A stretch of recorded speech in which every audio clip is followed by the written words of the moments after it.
অলকে টিভির পক্ষ থেকে সবাইকে স্বাগতম জানাচ্ছি। বন্ধুরা, ভালো মানের একটা গুড মেসেজ নিয়ে আসলাম। সেটা হলো বাংলাদেশ সেনাবাহিনীতে এমওডি সৈনিক পদে নিয়োগ বিজ্ঞপ্তি প্রকাশ করেছে, যেখানে আপনি অনলি এসএসসি পাস করলে আবেদন করতে পারবেন, তাও আবার জিপিও মাত্র 2।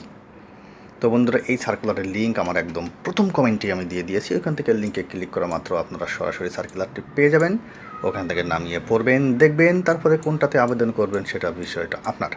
কারণ এখানে 3টা ট্রেড আছে। ওকে, তো আমি সবই বর্ণনা করছি। চলুন আমরা একটু শুরু থেকে শুরু করে নিই। প্রথমে দেখতে পাচ্ছেন বাংলাদেশ সেনাবাহিনীতে এমওডি সৈনিক পদে যোগ দিন। এখানে এসএমএস অনলাইনের মাধ্যমে আবেদনের শুরু তারিখ হলো 25 নভেম্বর 2024। আজকে হলো 17 তারিখ। আগামী কয়েকদিন পর থেকে আরম্ভ হবে, সামনের মাসের 20 তারিখ পর্যন্ত, অর্থাৎ ডিসেম্বর 20 তারিখ পর্যন্ত এটা চলতে থাকবে। তো এখানে দেখুন, আবেদনের যোগ্যতাটা যদি আমি একটু বলি, এখানে বয়স 16 মার্চ 2025 থেকে এটা 17 বছরের কম এবং 25 বছরের বেশি হবে না। এফিডেভিট কোনো প্রকৃতির যোগ্যতা হবে না।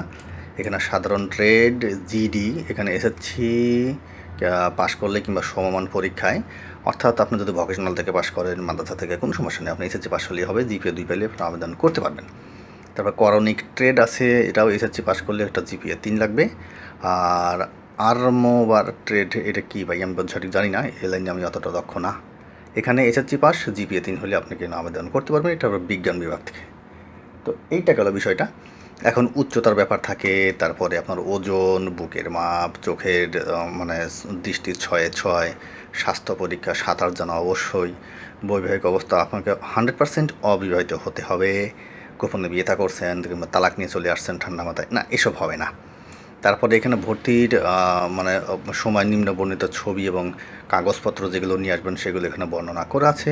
বন্ধুরা, এখানে বিস্তারিত গোষ্ঠীর ইতিহাস আপনার এখানে বর্ণনা করা আছে। সির্ফ আপনার একটু সার্কুলারটি নামানোর পরে নিজের যদি একটা টেলিটক সিম থাকে, আপনি নিজে নিজেই কাজটা করতে পারবেন, চিন্তার কোনো প্রকৃতির কারণ নাই। তো আমার মনে হয় কথা লম্বা করা দরকার নাই, বাকিটা নামে আপনার একটু পড়লেই বুঝতে পারবেন। আপাতত এতটুকুই, সবাই ভালো থাকবেন, সবাইকে অসংখ্য ধন্যবাদ।